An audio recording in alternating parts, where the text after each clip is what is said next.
અત્યારે છે ને આ દેશની અંદર સૌથી મોટો એટલે વિશ્વનો પ્રશ્ન થઈ ગયો છે. દેશમાં તો એલપીજી નું ચાલી રહ્યું છે અને ખાસી બધી તકલીફોની બધી વિગતો સામે આવે છે. પણ બહુ મજાનો જે વાત છે એ છે આ બેન્જામિન નેતન્યાહુ, આપણા નરેન્દ્ર દામોદરદાસ મોદીના મિત્ર, બીજા મિત્ર. પહેલા નંબર પર તો ટ્રમ્પ આવે, ડોનાલ્ડ ટ્રમ્પ. પણ બીજા નંબર પર જેમનું નામ હમણાં હમણાં જે પપ્યો બપ્યો કરીને આવ્યા છે ઇઝરાયલ જઈને, પછી એના પછી પપ્યોનું તો થઈ ગયું, પણ પછી એ જેવા પાછા આવ્યા એટલે પછી ત્યાં યુદ્ધ શરૂ કરી નાખેલું. તો ઈરાન પર કયા કારણસર એ લોકોએ યુદ્ધ શરૂ કર્યું, શું કામ 160 માસૂમ બાળકીઓને મારી નાખી, આ બધી જ કોઈ વિગતો આપણને એટલે હજી સુધી તો સ્પષ્ટ ખબર નથી પડી કે ટ્રમ્પ અને આ નેતન્યાહુને ઈરાન પર હુમલો કરવાનું કારણ શું. કારણ કે રોજ નવા નવા કારણો આપે છે, હવે ભરવાઈ ગયા છે એ લોકો જે કંઈક એવું બધું કહેવાય. પણ એ બધાની વચ્ચે જે મહત્વની વાત છે ને કે આ બેન્જામિન નેતન્યાહુ મરી ગયો છે એવી જે અફવા ઉડી છે, અને એના પછી એ અફવાના નિરાકરણ માટે એ જે ઇઝરાયલની જે બધી તંત્ર છે એ ધંધે લાગ્યું છે. બહુ મજાની ઘટનાઓ થઈ રહી છે. એટલે તમને કહું ને તો 4 દિવસ પહેલા ત્યાં ઇઝરાયલના તેલ અવીવમાં એક રિપોર્ટર રિપોર્ટિંગ કરતો હતો કે ભાઈ એક પાછળ એક જગ્યા બતાવી કે જ્યાં બધું મિસાઇલ હુમલામાં એટલે ઈરાને કરેલા મિસાઇલ હુમલામાં જગ્યા ખંડેર બની ગઈ છે. અને રિપોર્ટરે ત્યાંથી એવું કીધું, ભારતીય મૂળનો જ પત્રકાર હતા, એટલે એણે કીધું કે અહીંયા જ છેલ્લી વખત નેતન્યાહુ કોઈ મિટિંગ માટે આવ્યા હતા અને એના પર આ હુમલો થયો છે. અને પછી એમના કોઈ ખબર અંતર છે નહીં નેતન્યાહુના. એટલે આવો સમાચાર આવ્યો પછી એ પત્રકારની તો ધરપકડ કરી લેવામાં આવી. કારણ કે આમે ઇઝરાયલમાં અત્યારે એવી હુકમશાહી છે કે ત્યાંનો સામાન્ય નાગરિક પણ ત્યાંનો કોઈ પણ વિડીયો પોતાના સોશિયલ મીડિયા પર નથી મૂકી શકતો. અને પત્રકારોએ પણ મોટાભાગની ઘટનાઓ સરકારને બતાવીને પછી જ બહાર રિલીઝ કરી શકે છે. એટલું બધું સેન્સરશિપ છે. જેવું આપણા ત્યાં ગોદી મીડિયા છે, પણ ત્યાં મીડિયા પર એ લોકો ઘોડી થઈને બેઠા, એટલે ચડી બેઠા છે. હવે એના પછી અચાનક આ અફવા ઉડી કે ભાઈ નેતન્યાહુ માર્યો ગયો છે. એટલે હવે એનું ખુલાસો કરવા માટે થઈને એક વિડીયો રિલીઝ કરવામાં આવ્યો, જેમાં નેતન્યાહુ એમના જે ઇઝરાયલના ઝંડાની આગળ ઊભા છે, જેવી રીતે આપણે મોદી સાહેબ તિરંગાની પાછળ બેકગ્રાઉન્ડ હોય ને આગળ કે છે ને ભાઈઓ બહેનો, એવું રીતનું એક આખું ભાષણ એને રિલીઝ કરી, ક્લિપ રિલીઝ કરી. હવે એ ક્લિપ રિલીઝ કરીને તો એમાં એક જગ્યાએ એમના હાથની અંદર 6 આંગળીઓ દેખાતી હતી. એટલે લોકોએ પકડી પડ્યું કે આ એઆઈ જનરેટેડ છે. એટલે એ ચર્ચાઓ ચાલુ થઈ કે નેતન્યાહુ જીવતા હોય તો પછી હવે 6 આંગળી, કારણ કે એઆઈમાં ઘણી વાર એવું થાય, એઆઈ એવી વસ્તુ છે કે એકદમ પરફેક્ટ ના બનાવે, એમાં ફ્રેમ બાય ફ્રેમ જોતા જઈએ ને ત્યારે ખબર પડે કે ક્યાં ક્યાં ભૂલો કરી. ઘણી જગ્યાએ અત્યારે એટલું બધું તો હાઈટેક નથી થયું એઆઈ, એટલે તમે પકડી શકો કે એઆઈ જનરેટેડ કંઈક છે. એટલે આ આશંકા ઊભી થઈ એટલે ગઈકાલે ફરીથી નેતન્યાહુ એક કોફી શોપની અંદર કોફી પી રહ્યો છે અને ત્યાં લોકોની સાથે વાત કરી રહ્યા છે. એ રીતનો એક વિડીયો આ લોકોએ રિલીઝ કર્યો. જુઓ, એ વિડીયો આ છે,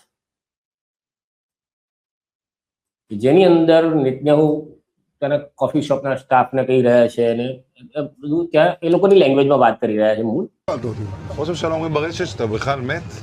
אני מת על קפה, אתה יודע מה? אני מת על העם שלי. איך הם מתנהגים, פנטסטי. אתה רוצה לספור את מספר אצבעות? אתה יכול להראות לנו? એટલે એની અંદર એમણે પોતાની બંને આંગળીઓ 5 જ હાથમાં 5 જ, એટલે 4 આંગળીની એક અંગૂઠો જ છે, વધારાની કોઈ આંગળી નથી, એવું બધું કરીને અને હું સ્વસ્થ છું અને હું ખુશ છું, આ લોકો જે બધી અફવાઓ ફેલાઈ રહ્યા છે બહુ ખોટી છે, આ પ્રકારની જ વાતો કરી છે કે ઈરાનને તો અમે બતાવી દઈશું. અને આ વિડીયો એ લોકોએ રિલીઝ કર્યો. એટલે કાલે બધી જગ્યાએ ચાલુ થયું કે ના ભાઈ, પેલો જે એઆઈ જનરેટેડ વિડીયોની વાત કદાચ ખોટી હતી, એવું ગઈકાલ સુધી ચાલ્યું. હવે એના પછી લોકો જે છે કે તમે આમાં શોધી કાઢ્યું કે આ એઆઈ જનરેટેડ વિડીયો છે. એટલે એના પણ આજે ક્લિપ્સ શરૂ થઈ ગયા છે. લોકોએ રોકીને ચેક કર્યો છે કે જેની અંદર એમને ઘણા બધા પોઈન્ટ શોધ્યા છે. એમાં હું એ પણ વિડીયો છે તમને બતાવું આના પછી, કે આ જે લોકોએ શોધ્યો છે આવા વિડીયો અત્યારે લોકો શેર કરી રહ્યા છે, જેમાં એમને બહુ ધીમેથી, એટલે પહેલું તો એ કોફી જે છે, એ જે કોફી ઉફાળી એ છલોછલ ભરેલી છે, છતાંય છલ કઈ નથી. જુઓ,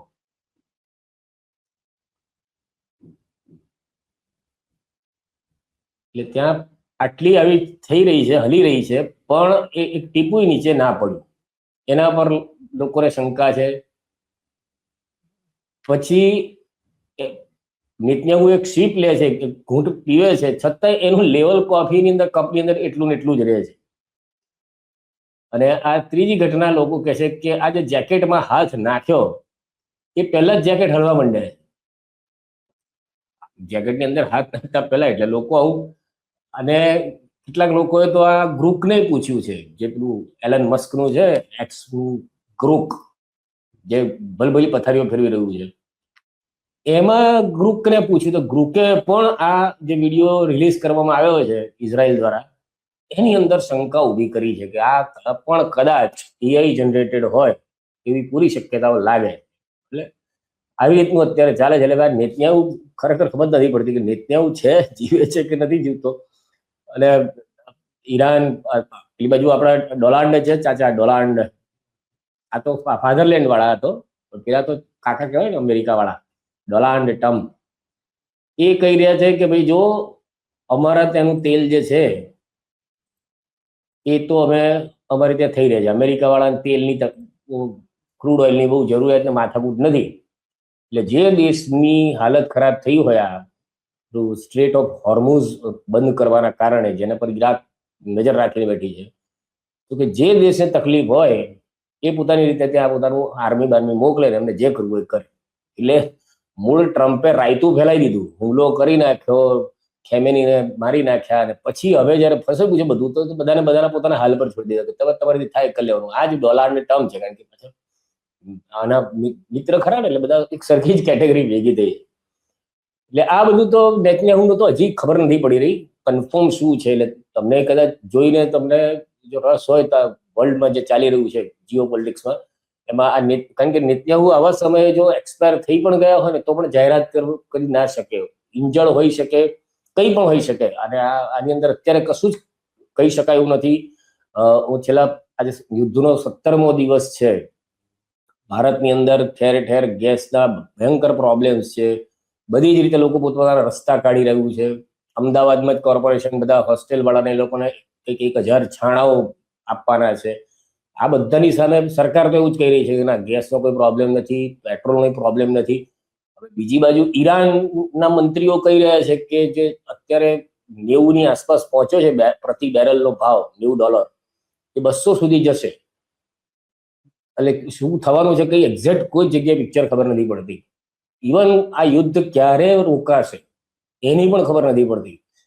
ગઈકાલે જ અત્યારના ઈરાનના એક મંત્રીએ કીધું કે ભાઈ અમને ભારતના લોકો તરફથી બહુ સમર્થન મળી રહ્યું છે. ભારતની સરકાર માટે તો કશું બોલ્યા નથી, કારણ કે તો આપણે જયા હતા મોદી સાહેબ, ભગવા કલરનું કપડાં પહેરીને ભાભી આવ્યા હતા એમના, પછી એમને ભાઈ, એ બધું કરી આવ્યા હતા. એટલે હવે આપણી તો વિદેશ નીતિ જબરજસ્ત ચાલે છે કે આપણે કઈ બી કરી શકીએ.